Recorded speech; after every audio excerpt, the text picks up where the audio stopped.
I never imagined I'd be the one writing something like this.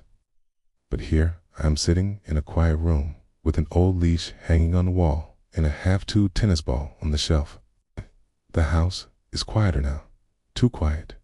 His name was Max, golden retriever. Big, fluffy, with those eyes that looked straight into your soul. I got him when I was 23, fresh out of college and completely lost in the world. He didn't care that I didn't have my life together. He just wanted to be by my side. I remember the first time I held him. He was barely the size of a shoebox. Clumsy paws, wet nose, a heartbeat against my chest.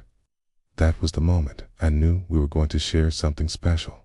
Max was there through everything. First apartment, first breakup, late night pizza runs, the promotion I didn't get, the one I did. He never asked questions. He just stayed. Every time I came home, he acted like I'd returned from war. Tail like a metronome, eyes like sunshine.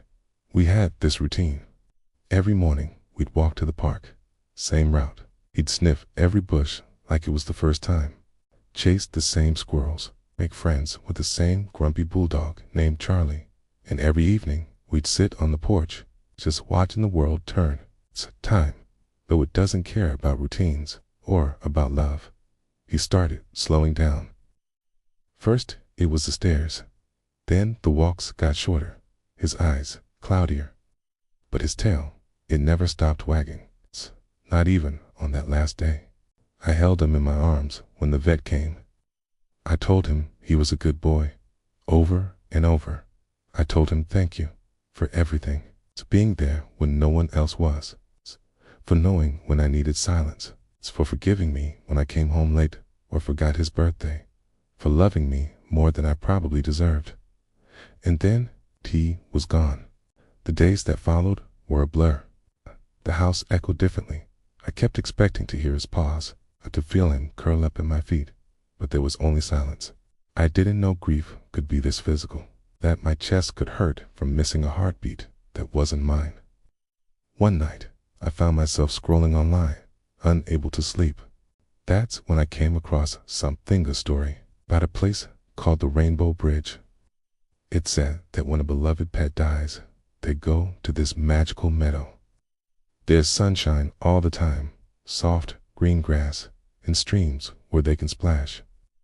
They run, they play, they nap under the shade of trees. They are young again, healthy again, whole again, but most importantly, they wait. They wait for us. And when our time comes, they feel it. They look up. They start running. And we meet against somewhere between this life and the next.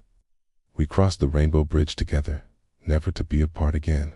I don't know if it's real, but I need it to be, because the thought that Max is out there, that he's somewhere beautiful, chasing butterflies or digging up some heavenly flower bed, brings me peace.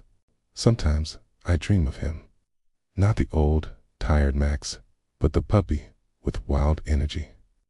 The teenager who once stole a whole Thanksgiving turkey off the counter. It's the loyal friend who sat by my side every time I was too broken to stand.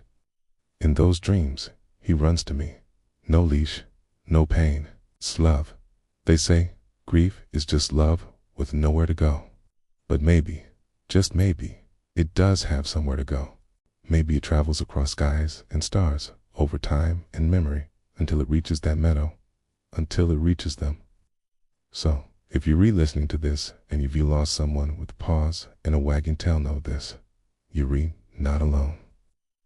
And neither are they. They're waiting patiently, joyfully, because to them, no time is too long if it means being with you again. One day, you'll see a familiar face, a blur of fur and joy racing toward you. You'll kneel down, arms wide open, tears in your eyes, and they'll leap into you like they never left. 'Cause love like that, it doesn't end. Not really.